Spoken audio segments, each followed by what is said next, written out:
Hello, welcome. I'm Kevin and we're here with my buddy. I am Israel Paul. We're here to talk to you about a new research, new finding, and a new logic to understand how to better take good care of your heart. Yes, this book had to do with the study of the heart in relation to the physics of the heart, and it also shares with us how your heart can perform better. There are some hidden secrets in this book, and I want you to move along with us. Well, water science tells us a lot about what to do about everything. Water science is a new side of science that tells us what we're made of and what we should do because of what we're made of. Where the human body, well, is made of 80%. We're 80% water. So the science of water has a bearing on everything in the body. And the heart is no exception. Here we're going to discuss about some of these features as stated in the book. And you can make your own assessment of this research. And it's good for you to know this because the water science logic gives us a hint on what to do and what not to do. And we all in the research community need to know and find new ways to better answer the questions that are posed to us. Questions that give us new ideas on what to do about our health. And the heart is a unique organ and it needs more research, more findings. Water science gives us this. The human body tells us that there are things we do to aid and unaid, and water science has proven this using Kev theory, and the values we get can give us ideas on what to do and what not to do in terms of what natural living ways we choose. It tells us about our behavior, our natural positioning, day by day especially, in order to guide what we do better. And what we intend to share in this book is tell you what to do to aid your return values, the return values of your body, and water science can better tell you to do that. Kev theory will illustrate and give you ideas on how best to live your life in a way that aids the body. The heart is the main organ of nutritional supply and oxygen supply in the body, and to aid it is to enhance its performance. If you aid it, you enhance it. If you resist aiding it, you don't enhance it. The laws of science have a lot to tell us about what we should do and what we should not do. Newton's law of motion also gives us an illustration of this in the manner we should live to propel continuity in the body. Water science is simple, and it simply begins by we knowing what is air dynamic and what is land dynamic. As you can see from this bucket here, the water above could be deemed to be air dynamic. The water below could be deemed to be land dynamic. The water below is more pressurized, while the one above is more, is less pressurized.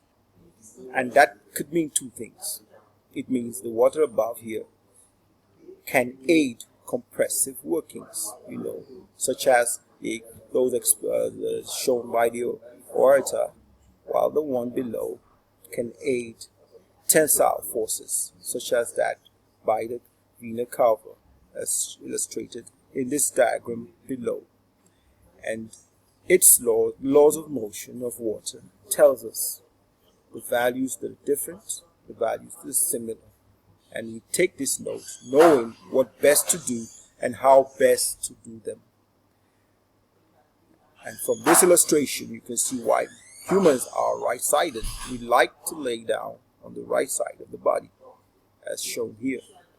So the forces of water, such as those we see here, can give us hints on what to do. And this book does illustrate a lot of this. And in terms of what we should do and what we should not do. Well, here we have a picture of the Earth and rotation. Rotation is present, and we're all on the rotation every day. And rotation causes there to be day and night, and it moves from west to east. And what does this mean? What can motion tell us? What can water science tell us about how best to harness rotation? This book does tell you all that, giving you hints on what it means to lay down due east or due west.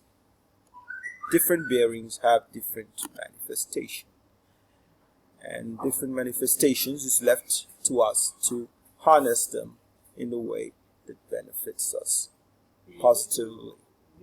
Due east, we can see from this diagram, due east in relation to the heart propels return values.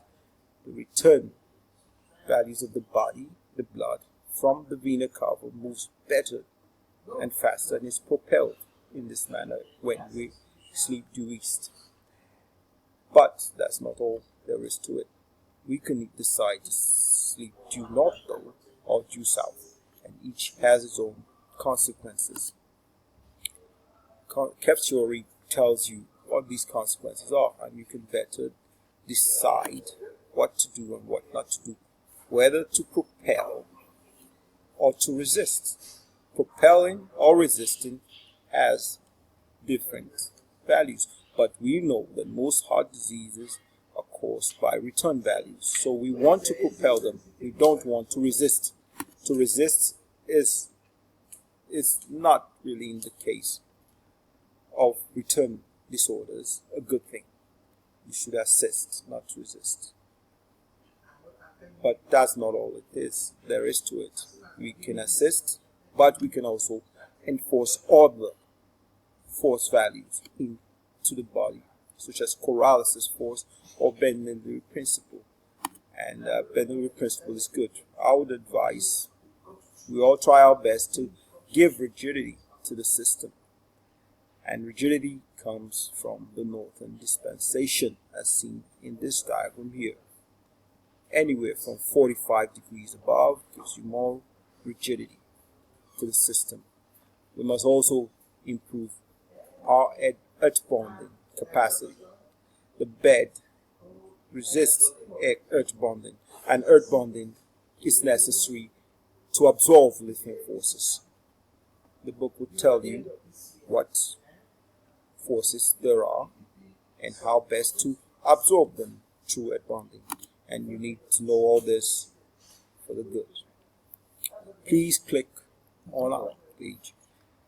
Click on the link below if you're interested. For more information and to get this book, click on the link below and lay your information. And you can also click on the link showing our Facebook page to get more information on this book. Thank you so much for listening. You can share to friends on Twitter and on Instagram and Facebook. Just copy the link, the YouTube link, and share to them. Will be so much appreciated. And also subscribe to our video channel to get more information. Thank you very much. Have a wonderful day.